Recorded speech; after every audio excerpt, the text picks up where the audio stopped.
I know the Eastern minds have also absorbed this in a horribly distorted way. But right now, if you told your friend or your relative, I'm going to the ashram for 3 days, they would become very kind towards you and ask, why, what went wrong? Something must be wrong with your life. You're going to the ashram to heal a wound, to solace yourself. Something must be really wrong with your life, or you must be too old for life. Otherwise, why would you go to an ashram? So this has crept into this culture also. Essentially, if you're alive only in parts, or if you're partially alive, to be partially alive is a terrible torture. Many of you have been through these science classes. I'm sure you opened up frogs and cockroaches, did you? They were nice, lively beings, but you opened them up because you wanted to find their heart and liver and kidney. Half alive, being half alive is torture. Have you seen this? Always being half alive is torture. This is the torture that a large segment of humanity is going through right now because they're half alive.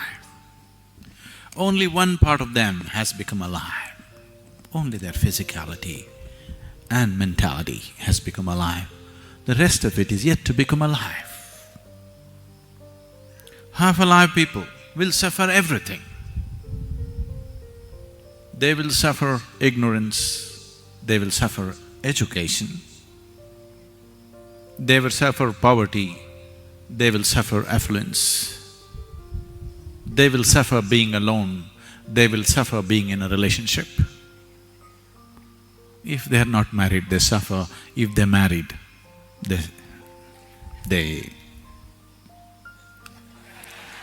if they don't have children, they suffer that.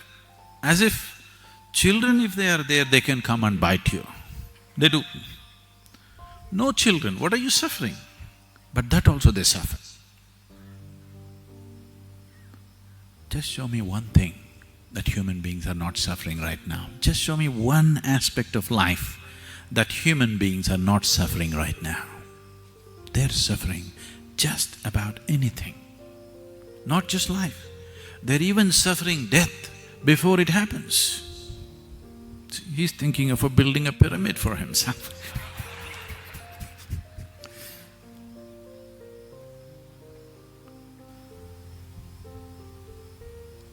That which is and that which is not, everything they suffer. This is not.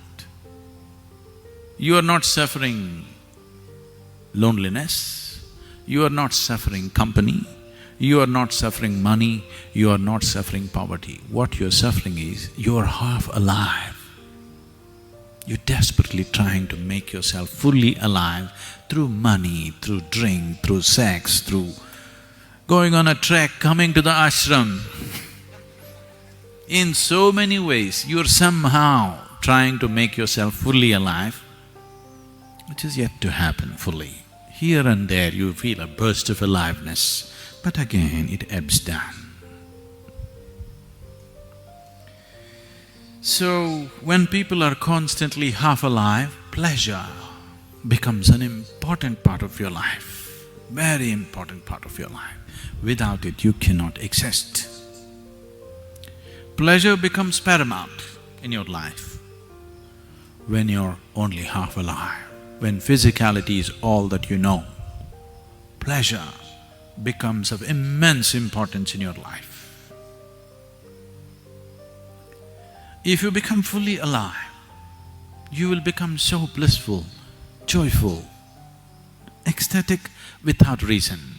Bursts of ecstasy within you without any reason. It's almost embarrassing. Now, the thought of pleasure just evaporates. Looking for a drink, looking for some kind of pleasurable thing just evaporates out of your mind because you're fully alive. When you're fully alive, pleasure disappears. When you're half dead, pleasure is an important thing.